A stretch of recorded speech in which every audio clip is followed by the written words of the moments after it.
Hello everyone, welcome to the Stock Car Spectacle. I'm Ian Jortson. I'm Mike Gamble. And I'm Nick Kenzel. And today is a very special episode. It is our first episode of the Stockies. It is the Stock Car Spectacle Awards, where we just give awards that happen throughout the entire season. But first, before we get to that, let's start off with our final Diecast of the week for 2019. Alright, so I actually didn't bring one, so I had to borrow one from Ian's freaking convenience store of Diecast over here, but I went with the 95 car, Matt DiBenedetto, solely for the fact that since Daniel Emmerich is racing on Saturdays now, Matty D is going to be my guy on Sundays. I already pre-ordered his first Wood Brothers 21 shirt, so looking forward to seeing some good things out of Matt DiBenedetto next year. So, I chose this car.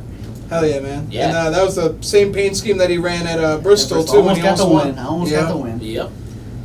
What you got, Mike? All right, so the final diecast of 2019 for the Stock Car Spectacle, I went with one of my 2019 diecasts. Race win version of the Chase Elliott Little Caesars car from the first Talladega race this year. Thought it was a sweet race the whole way through. Seeing Chase win, I thought was great for NASCAR. And on top of that, pretty sweet looking car. So, yeah. Love it. Love the confetti. Love the race wins. And it's got this awesome piece where it looks like the big old piece of duct tape on there too. Yeah. They did a really good job with the detail on this, like they always do. Every time. All right. So I didn't see a whole lot of chrome. I can't really see what you got going on over there. So what are we doing? Since this is our award show, I thought we'd do an award car. So this is Dale Earnhardt's Motorsports Hall of Fame diecast. And it's got all of his stats on there: 7-time NASCAR champ, 98 Daytona 500 winner, 21-time Busch Series winner. You got the most popular driver award, American Driver of the Year. Basically, all of his stats and awards are on this car. So I thought it was beautiful. It's got the E on there with him raising his arms up on there. And, I love this car. Bad thing with that car, if you listed all of his accolades, this would be like a 6-hour show. Yeah, no kidding.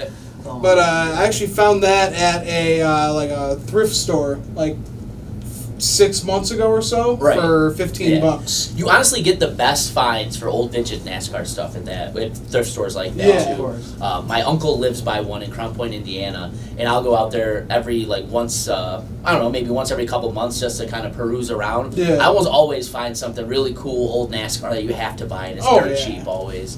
Yeah, you can't go wrong there. Yeah, you want to talk about finding some good sales? I can now confirm my bank account is quite pissed off at me after the Plan B sales, Black Friday, and Cyber Monday deals. I have now 8 diecast deeper and richer, so can't wait to debut those with you guys next season on the show. But yeah, I got 8 of them, so I think I dropped probably in the range of 230, 240. Buddy. Yeah. 8 diecast. Lord. Well, I mean, I got to start competing with this guy somehow. He's probably got 65, 70 hanging around there. I'm nowhere near that. I think I just cracked the 30s with that 8th purchase. I will say 60% of them were given to me though. So yeah, 100% of mine were I paid for. Except, actually no, that is false. The first diecast I ever got was given to me. Okay. The Trevor Bay Daytona 500. That's how you get going. Yeah. So, but yeah, other than that, my bank account's pretty drained. Yeah, I can understand that one. Yeah. Mama's not gonna be too happy when she sees 8 packages stacked up on the Boxes doorstep. as tall as you at the door. Because the thing about it is that she knows what the boxes look like and what's inside there. Oh, yeah. So I'll just hear her scream like, "Nick, God damn it, I thought we were done with this!" So yeah, stay tuned for next season as I debut all 8 of those. Yeah, Unless if Nick's you're not dead. Yeah. Unless I'm dead, yeah. All right, so you boys want to get ready for our award show? Yeah, let's go right into it. So let's get into the Stockies, everyone. So our first category is Most Improved Drivers. So we have William Byron, Matt DiBenedetto, and Alex Bowman. William Byron, last year, he had 0 wins, 0 top 5s, 4 top 10s. He had 0 poles, 61 laps led, and he did not make the playoffs. This year, he had 0 wins still, but he had 5 top 5s, 13 top 10s. He had 5 poles, 233 laps led, and he made the round of 12 in the NASCAR playoffs. Now we have Matt DiBenedetto. He had 0 wins last year and 0 wins this year.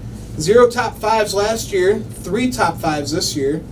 He had 1 top 10 last year, 7 top 10s this year. That's a big improvement right there. Of course. 0 poles for last year and this year.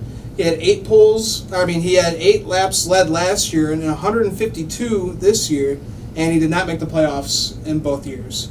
And then we have Alex Bowman, 0 wins last year, 1 win this year at Chicagoland Speedway, 3 top 5s last year, 7 top 5s this year, 11 top 10s last year, 12 top 10s this year, 1 pole last year, and surprisingly, no poles this year. 71 laps led last year, and 200 laps led this year. He actually made the round of 16 last year and the round of 12 this year. So, let's go right into it. Our winner for most improved driver is Mr. William Byron. What does Mr. Byron win? Mr. Byron wins our first ever Stocky. So, William Byron, I see Mr. Byron's not here tonight, so we'll be mailing this to you, Mr. Slick Bill. Yep. So we'll just move this right over here. So, yeah, no, very deserving winner when you look at the year he had this year versus last year. In my opinion, there were times last year where William Byron just didn't look comfortable in the car. He didn't quite look like the young phenom that we've always heard him described as. Right. This year, especially with the tutelage of Chad Knaus coming over to the 24 team, he looked like an entirely different driver. It was routine to see him at the front of the field. It was routine to see him getting poles. Mm-hmm. The only thing missing from the resume this year was the win.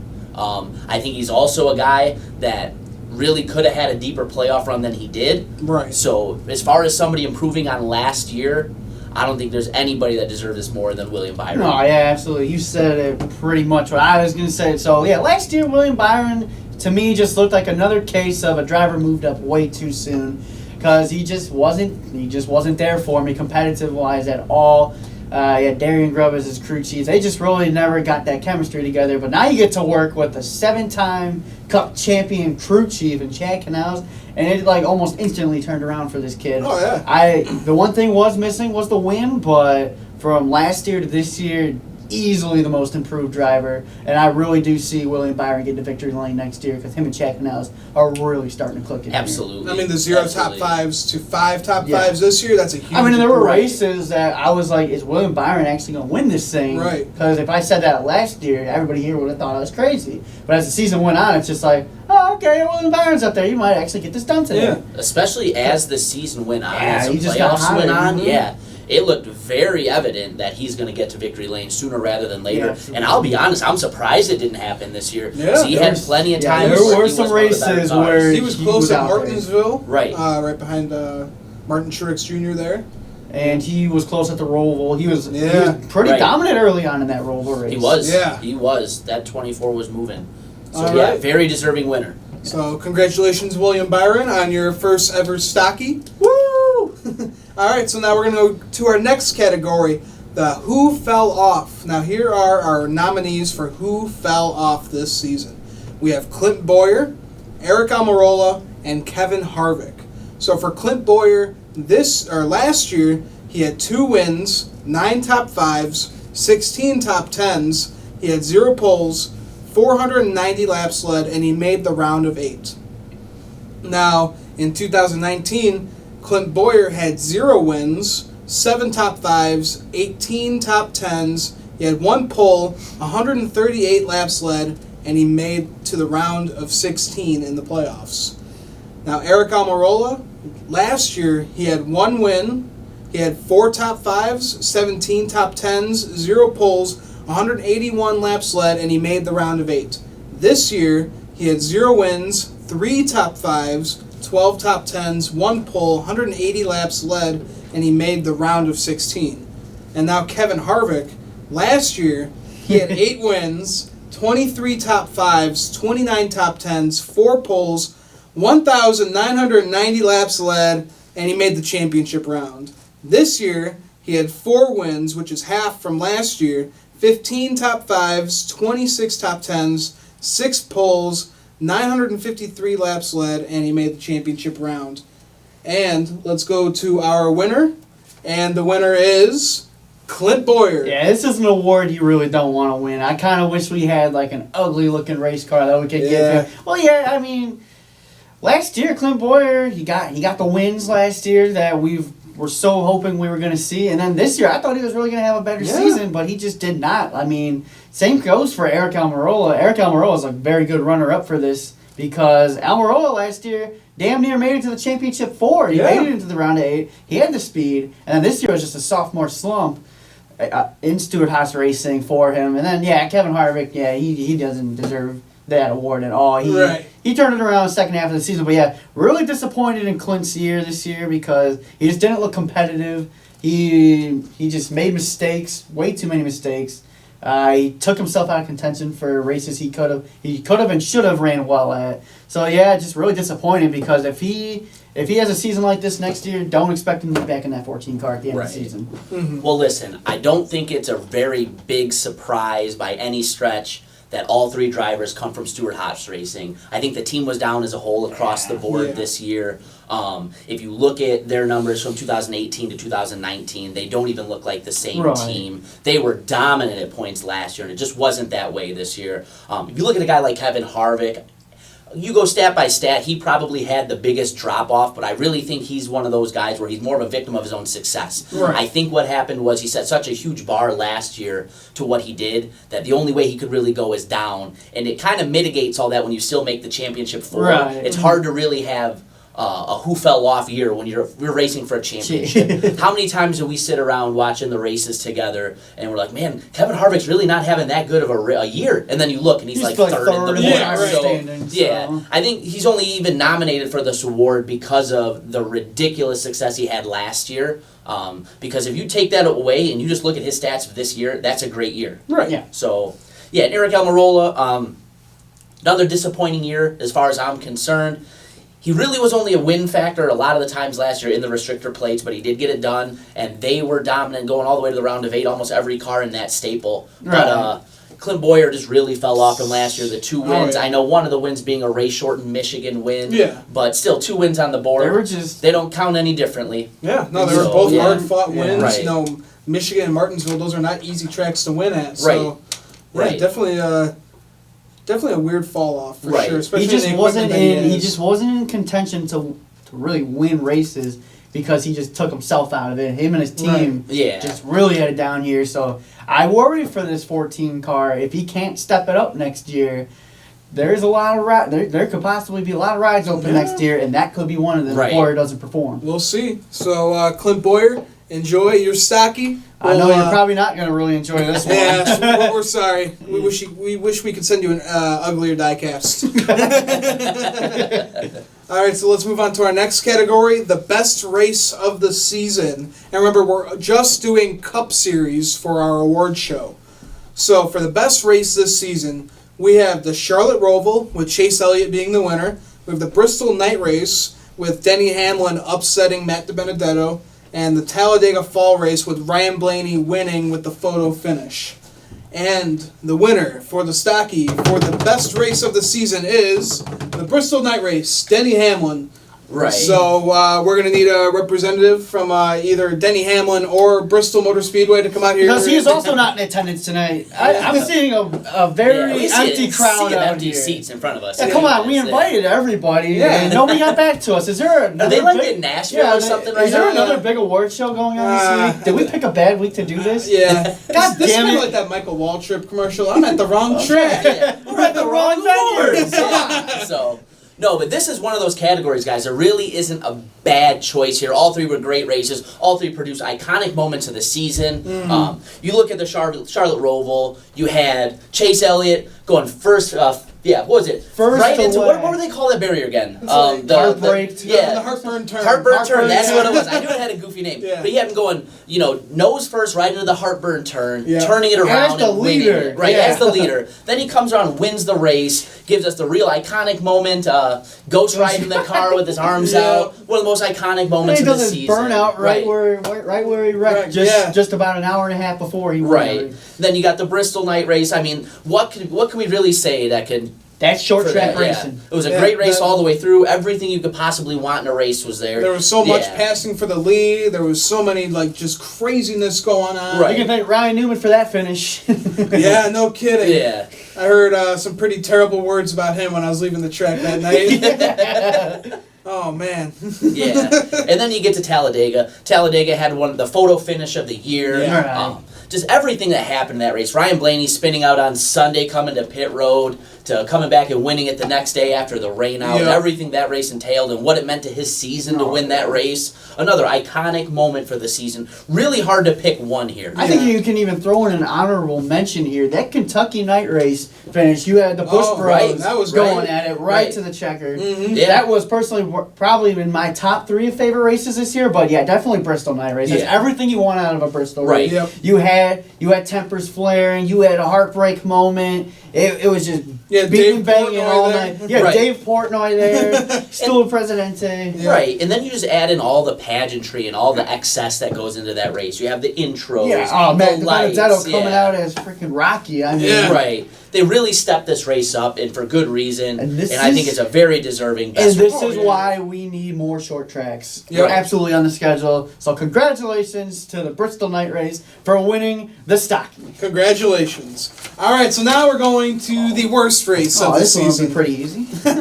So, for our category, for the worst race, our nominees are the Daytona Night Race, the Daytona Night Rainout, where Justin Haley became the winner.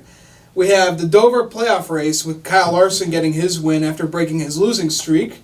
And we have number 3, Martinsville Playoff Race, with the winner being Martin Truex Jr. This one's going to be pretty. Who's the winner? All right. I'm shocked to see So, which winner it is. the winner of the worst race stocky is Justin Haley with the Daytona Night Race Rainout. Oh, absolutely. That was the absolute worst race of the year. I mean, come on. You've seen if you've been watching this show for a while and you watched that filming of that episode, there were a lot of F-bombs dropped by me in that episode for a good reason. That was just terrible. There was, what was it? The caution came out. Justin Haley, get this, was running 27th when that last caution came out. And the whole pit dilemma with Kurt Busch. Yep. They were supposed to go back racing, and then they didn't, and Kurt Busch just went off. And then, here's this kid named Justin Haley, and the 77 cash grab car, Aspire Motorsports, getting the win. Oh, man. Here we go again. Getting the win. Yeah, I don't care, man. Yeah, first Cup win or not, that is not how you want to win a race. You didn't even lead a lap. He didn't even get to lead a lap. I'm just not sure Nick has a strong opinion on this race. I just don't know. He didn't even lead a lap because they brought the cars down under pit road, back down pit road, and Justin Haley didn't even lead a single lap under green or under caution. He just happened to be the guy in the right place at the right time. So yeah, screw that.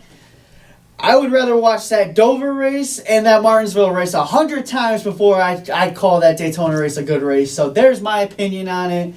Yeah. As for Dover, that was just a boring race, honestly. And then for Martinsville, this is where they need to work on the short tracks because you don't want to see a guy leading 450 laps and nobody can even contest for the lead at that point. But absolutely deserving. Justin Haley and the Cash Grab team, congratulations. Remind me too, wasn't that my first show on the Stock Car It Spectacle? was. It was. I think It that was. was. I was like, oh man, we're walking right into the hornet's nest here. So, yeah, listen.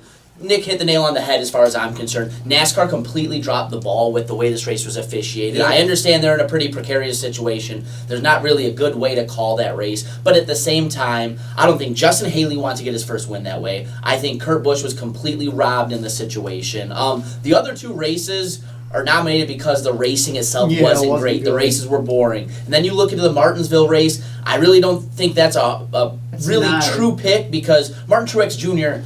just dominated the race. So it's hard to really say that was a worse race. The only of the reason year. that's got to be nominated is that NASCAR really missed on the short track aero package this year because you can get up to their back bumpers, but you couldn't do anything else other than that. So the passing was incredibly tough on those short tracks.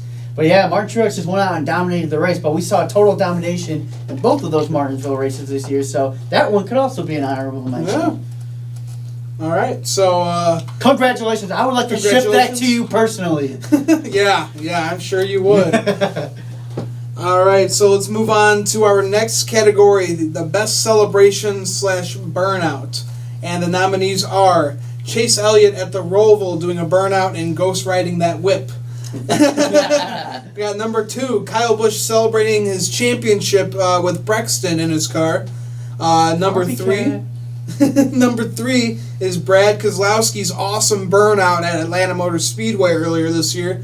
And number 4 is Kurt Busch at Kentucky Motor Speedway celebrating with his whole team on the car. So, the winner of the best celebration / burnout is Chase Elliott at the Roval doing a burnout and ghost riding the whip.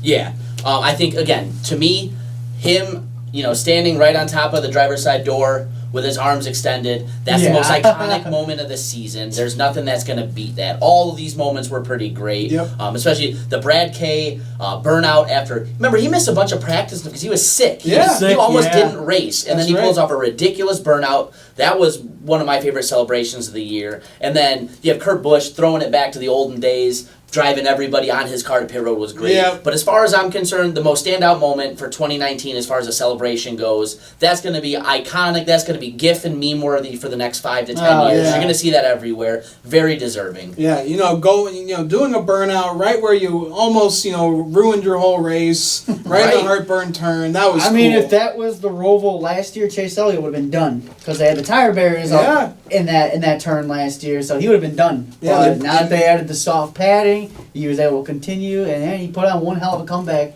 So yeah, that whole race was just iconic. Yeah, no. Yeah, putting on that one hell of a comeback and then one hell of a celebration. The Roval has turned into such a great race. Yeah, they really did a good job with that. Yeah. Right. I was very skeptical when we first heard I remember trading paint with this guy a couple times going at it about the Roval. And I still think it was very irresponsible on NASCAR's part for the very first time we see this race to put it into the playoffs as a cutoff race. It worked out well, but I still don't think it was a great idea at the time. But you know what? It's produced some of the best racing. Yeah.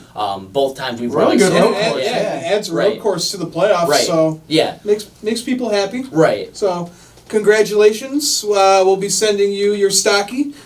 Or just please come pick it up. Yeah. Because we're going to have a billion of these things to send out. Yeah, right. All right, so let's move on to our next category, the best paint scheme of 2019.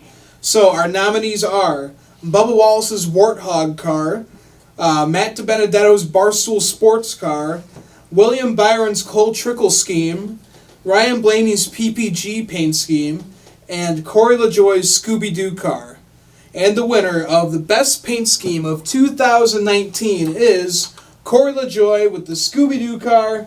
Guys, I love that car. Yeah, man, this could go either way. All 4 or 5 of those diecasts, of those race cars could win this award. There's really good paint schemes this year. It's tough to pick, but I really love the Scooby-Doo car because growing up as a little kid, Scooby-Doo is my favorite show. Yep. I've got that diecast pre-ordered. I can't wait for that to come in. It was just such a cool-looking race car for Halloween weekend at Martinsville Speedway. Loved it because, it just brings back a little homage to me as a little kid growing up on Scooby-Doo. Exactly.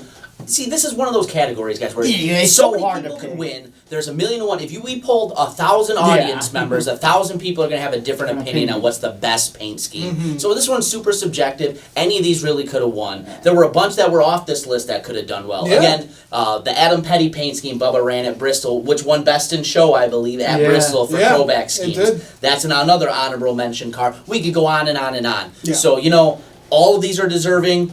Kind of like Nick, I grew up, I'm obviously a little older than both of you guys. I remember watching NASCAR in the late 90s, early 2000s, where you would see the Cartoon Network cars, you would see Wally Dallenbach running like the Woody Woodpecker car, and you would see some of this stuff, and that's what it takes me back to. So just for the nostalgia reason alone, it's a deserving winner for me. Yeah, no doubt. So congratulations, Corey LaJoie. We'll have this waiting for you. No longer stacking pennies. He'll probably be stacking some nickels next year. Stacking Stockies. Stacking Stockies. Yeah. I like it. All right, so now let's move on to the worst paint schemes of 2019. So, our nominees are Ryan Newman's number 6 Bluebird car, where he did the school bus paint scheme, Paul Menard's MOEN car, and Kurt Busch's Darlington throwback car to his own personal Camaro. And the winner of the worst paint scheme Stocky goes to Ryan Newman's school bus car. You could have put Ugh. all of Ryan Newman's car up Yeah. for nomination. Just not He's whoever came never up, really had a good. whoever looking came car. up with the designs for Ryan Not in the Newman's paint, 6. for Ryan Newman's paint schemes. Right. Bleh. Maybe in the 31. Yeah, but- the 31 cat cars, Yeah, that was those pretty were some good pretty looking good looking race race cars. Yeah. But Ryan Newman could have easily had 1, 2, or 3 Three. nominations in this Oh, award. yeah. Yeah, Paul Menard had a couple really funky looking cars as well this year. And Kurt Busch's car, it's not that the Darlington throwback car didn't look good. I just thought it was a silly concept to throw it back to your own personal car. Yeah. With all the It is. things they could do with the number 1 car, with Chip Ganassi Racing, like that's the best they decided on. I Yeah, thought it it was a really poor executed car. That was like really last minute. That was just like a hey Monday before the race kind of thing. Like let's just do this. Like, Yeah. really bad look on that. But yeah, Ryan Newman had some really ugly race cars this year. He could literally be all the nominations, all of his race cars this year. Because I just really never liked any one of his cars this year. So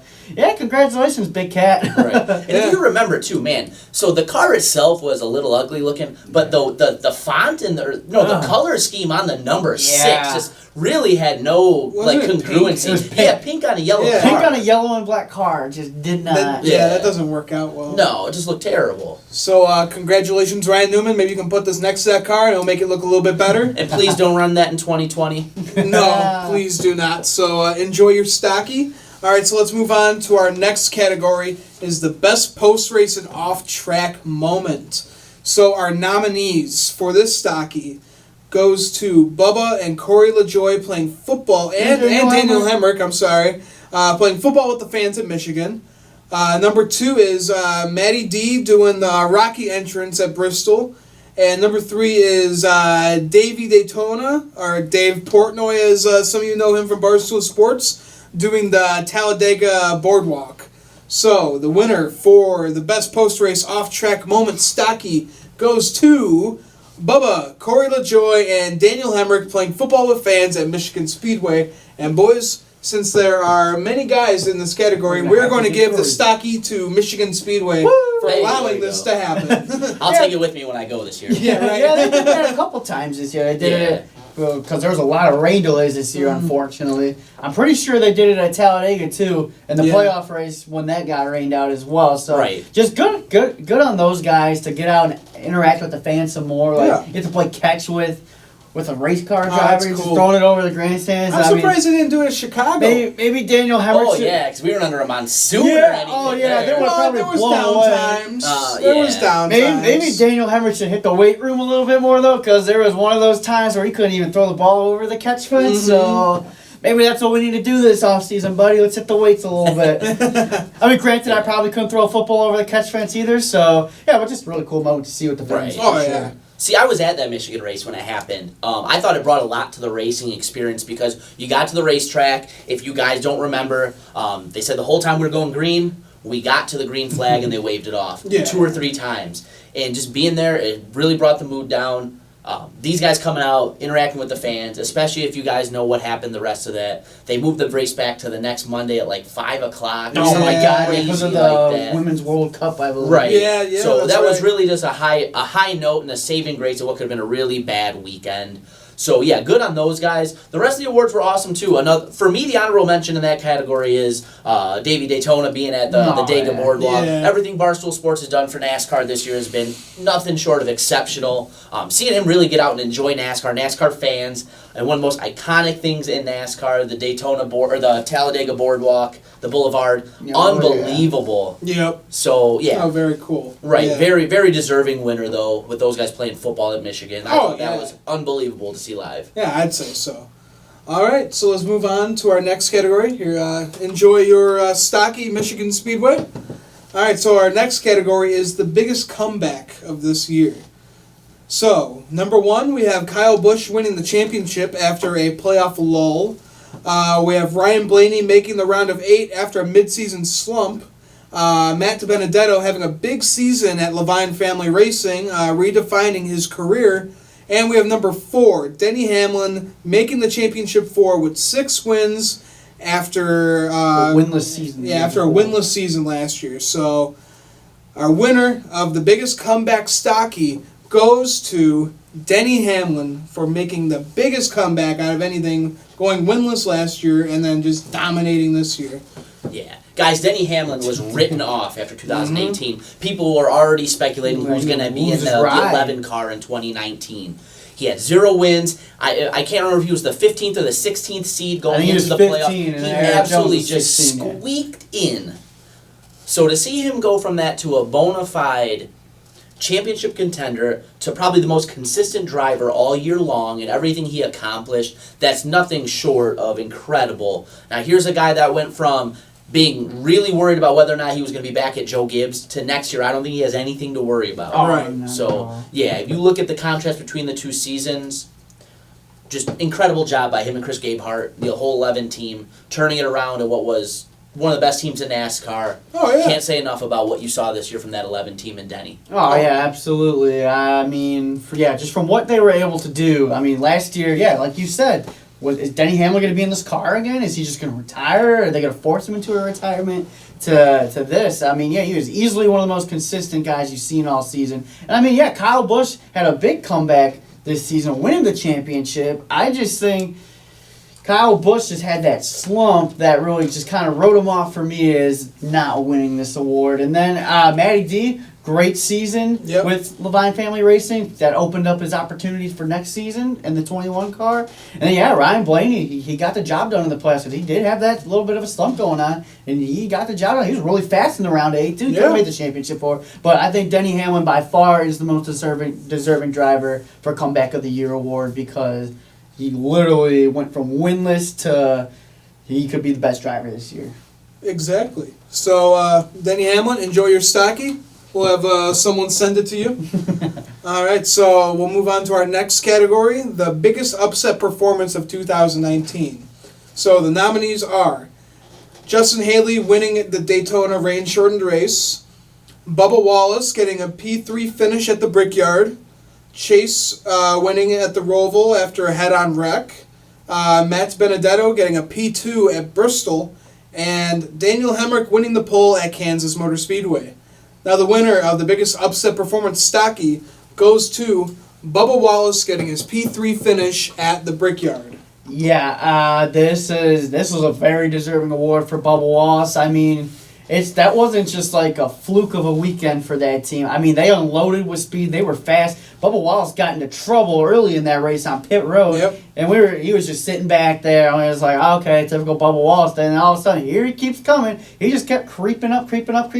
Third place at the Brickyard at a non-restricted play racetrack. That is just absolutely incredible to see. So very deserving of this award. All the other nominations could also be deserving of this award, but I have to say, Bubba Wallace finishing third for the season that they had, absolutely. Listen, seeing this live... Yeah, we saw it live, too. Nothing short of awe-inspiring. Like you said, Bubba was super fast all weekend, practiced well in every practice. I think in one of the practices, he was even P5, qualified 15th. And he came out and he was moving early in the race. Like you said, when Chase got turned around on pit road, he had trouble where he had to come down. If I remember correct, they took the green and he was almost half a lap away. He was on the back stretch. He rebounded and started passing cars. He was passing cars like he was driving a Ferrari and people were driving Honda Civics.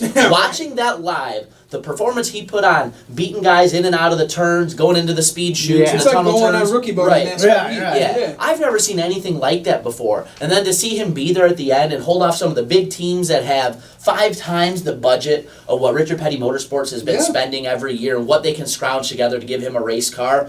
This really showed everybody, like Bubba reminded us after the race, somebody can drive. Exactly. So, can drive, As far as an upset performance, we talked about the Justin Haley performance. The win itself was a shock, but he didn't do anything to perform in that. The win. Right. He was 27th when that car came out. Me, the closest thing to an honorable mention in that one is the Matt DiBenedetto thing. He was phenomenal that race, too. But, that 95 car had been fast at points this year. Yeah. Bubba coming out of nowhere with that 43, bringing it home top third, that's unbelievable. Exactly. Great winner, very deserving. Yeah, exactly. All right, so let's move on to our next category. We have the best fight/altercation of 2019. So our nominees are the Joey Logano and Denny Hamlin Martinsville incident, The Daniel Suarez and Michael McDowell post-qualifying incident at Phoenix. And Bubba Wallace and Alex Bowman water bottle incident at the Roval. So, the winner of the best fight/altercation Stocky goes to Daniel Suarez and Michael McDowell for actually throwing some fists. Yeah, the real fight we saw. Yeah. Yeah, like you guys said, this was the real fight we saw this year. Daniel Suarez went up to that team after qualifying, and he was not happy. And he didn't go there to talk. He went to throw punches. He went to throw down. He got right in McDowell's face. He got pulled off by a crew chief, or else that could have got ugly fast. Yeah, so I give him props for that. I think McDowell actually took him down, if I'm not mistaken, and then the crew chief came and pulled him. Suarez is the one that took Suarez took him. McDowell down? Okay. Right. Yeah, because I was actually at the World of Wheels that day. Bless you. Thank you. I was at the World of Wheels that day meeting Tony Stewart, and I saw it on my phone on Twitter. I was like, oh my God. He's like, I got to talk to Smoke about this one. And he comes out, and 45 minutes go by, and I see him, and I'm like, Smoke, man, what are you teaching Daniel Suarez over here? He's like, I didn't teach him anything, man. Freaking Michael McDowell's throwing that, he's throwing that stuff out here. Like, he was like, hey, Michael McDowell's just being a bitch. Like, oh, okay, cool. That's awesome, Smoke. You'll really change, man. I was about to turn the broadcast off after qualifying, and then they just jumped right back into it. And then it starts like, oh, we got a fight on pit road. I was like, wait, what? So, definitely a well-deserving Stocky for sure. Oh, absolutely. Right. I think you give an honorable mention to, actually, we forgot about the Clint Boyer Ryan Newman incident. You can give it. I give him honorable mention for that. I would have liked to see Clint Boyer take his helmet off instead, but he just straight up got out of his car, ran after Newman. He got in there, got some cheap shots in there, so that was pretty cool to see. And then the Logano Hamlin, that's just short track racing. Yeah, that wasn't really a fight. It was just for that moment. Yeah, I can see why that also would be deserving one. But yeah, congrats, Daniel Suarez and Michael McDowell getting the real fight in. Oh yeah, that's for sure. All right, so moving on to our next category, we have the Gone Too Soon category. Play the Titanic music. Yeah, right? So, our nominees for Gone Too Soon is Brad Keselowski leaving in the round of 12 this year, Joey Logano leaving in the round of 8, and Eric Jones leaving in the round of 16.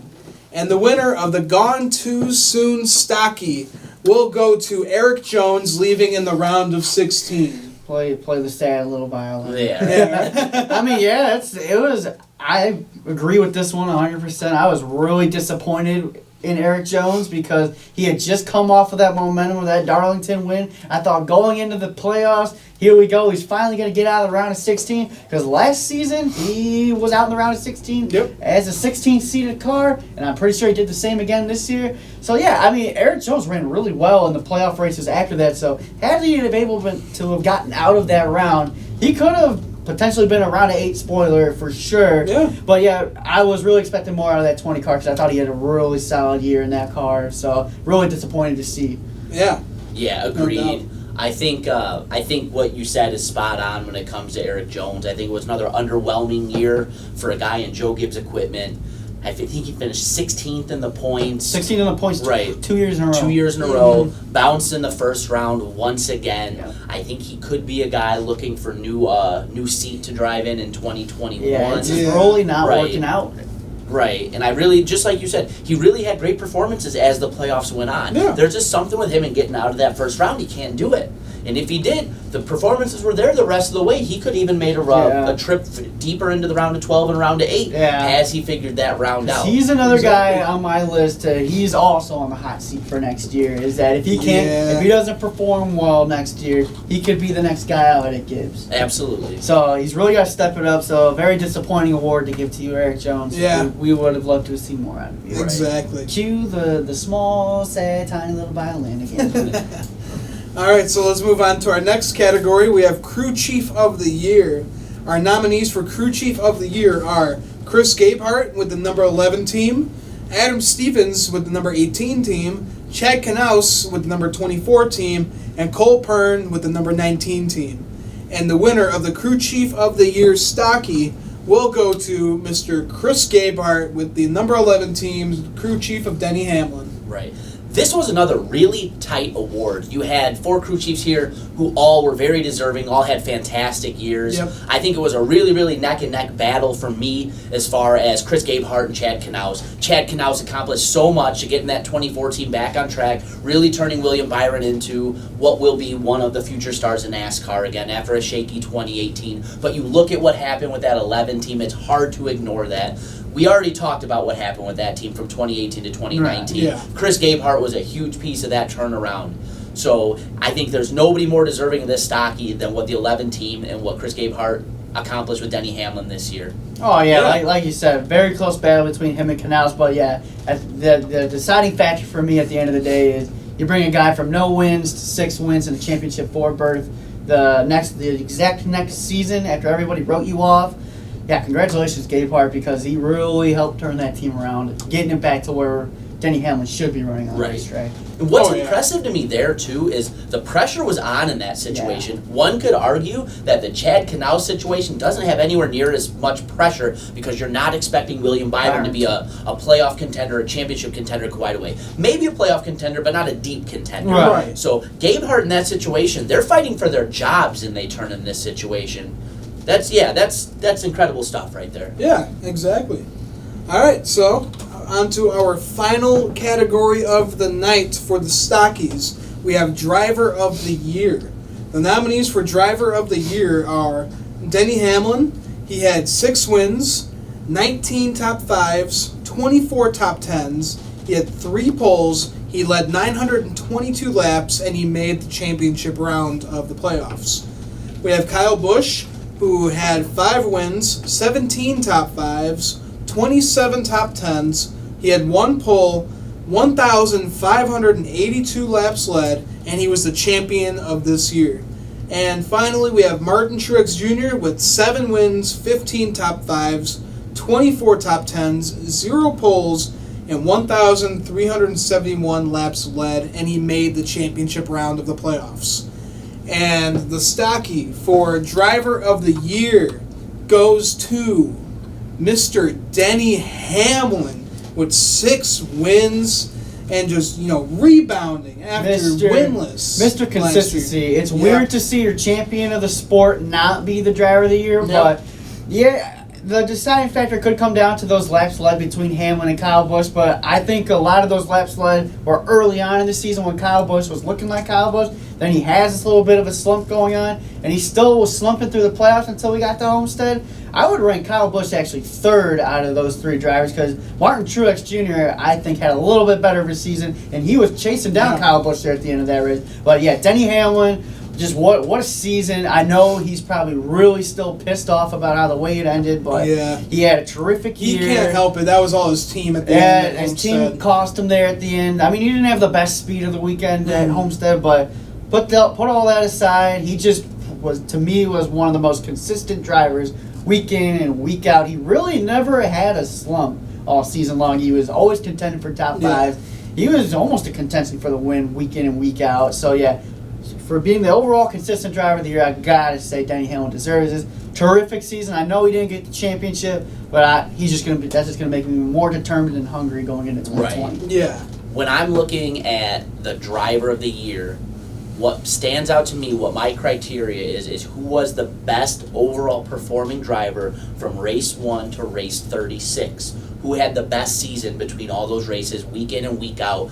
Nick, like you said, I agree wholeheartedly. It's Denny Hamlin and his consistency.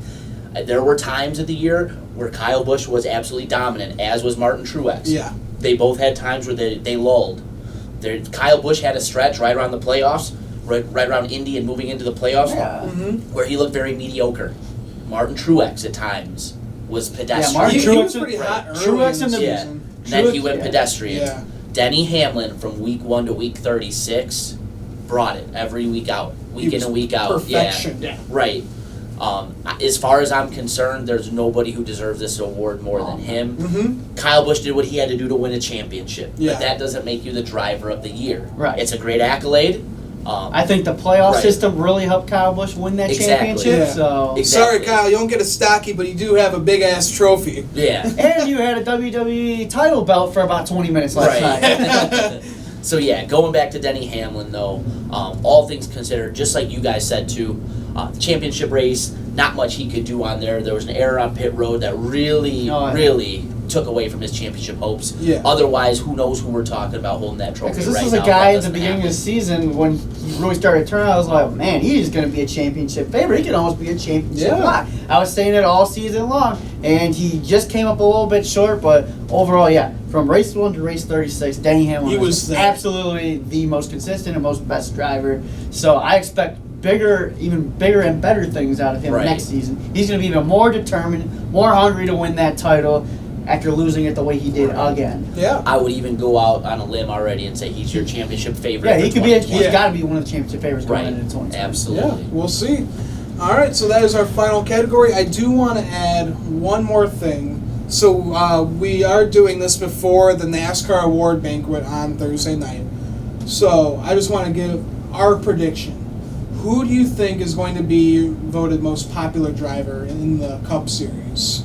I think it's going to be Chase Elliott again. I think it's going to be one of those situations where, just like Dale Jr., he's going to win this award year in, even like year his out. dad? Right, and like $1 Million Bill. Yeah. I think Ryan Blaney will be hot on his heels for years and years and years to come. Matt DiBenedetto stock really rose, but I think it's going to be Chase Elliott. Yeah, see, I think it's either between Chase or Ryan Blaney. I think it is. I think it will be close, but inevitably I think it goes back to Chase. Like Mike said, it's going to be just like Dale Jr. Chase Elliott's going to win this award until he retires. Right. Your last name's Elliott. I mean, you got some good stock. Right. Exactly. And I think he was a very natural selection for junior fans when Junior retired to just go right there. So it's the same fan base just moving on to another driver. Right. I'm sure some of that contingency trickled on to other drivers, but the vast majority of those people stayed with Hendrick Motorsports, stayed with a big name in NASCAR, stayed with an Elliott. Right. All right, boys. So that will be it for our first annual Stockies. We hope you all enjoyed it. This was our first time doing it. And this might be our last show of 2019. We're obviously going to be doing more shows if big news comes up or anything. But we thank you for watching the 2019 Stockies. So I'm Ian Jortson. I'm Mike Gamble. And I'm Nick Kinzel. Guys, make sure to go and like or follow us on Twitter, Instagram. Watch our old videos from this year. We had a lot to talk about this year, and just make sure you keep up with us through the off season. Yeah, really, just go back and watch that first episode of just me and Ian sitting down here just talking NASCAR. It's not even video; it's audio. It's audio. Yeah. An hour and 40 minutes of just talking random NASCAR. Nothing set up at all. No categories, no nothing. Yep. To our homestead show and to even this. And how far along we've come. It's been a really fun 2019 season. Right. Really looking forward to 2020 when we get a full season under our belt, all three of us together. That's, what you just said is, again, what I wanted to kind of end with. Guys, I really can't wait for 2020. We've got some big things planned. We're going to change a little bit of how we do the show to try to make it as entertaining for you guys to watch and to enjoy. I think we've got some really good stuff planned. I can't wait for you guys to see what we've got coming in 2020. I really think the show is going to be much better executed. I think everything from there to now, you're going to look back for this 2019 season to where we're at the end of 2020, and you're going to be a night and day difference to be seen between our shows. I can't wait for you guys to see what we have going on in 2020. We'll try to keep you guys updated. I do want to do at least 1 or 2 more shows throughout the off season if big moves comes up, and I really want to do a preview show before the season starts just to kind of get us going. That is all going to be coming. Yeah, that's all going to be coming. So, yeah. Yeah, we'll see you guys in 2020. Thanks for watching, guys. Thanks, guys.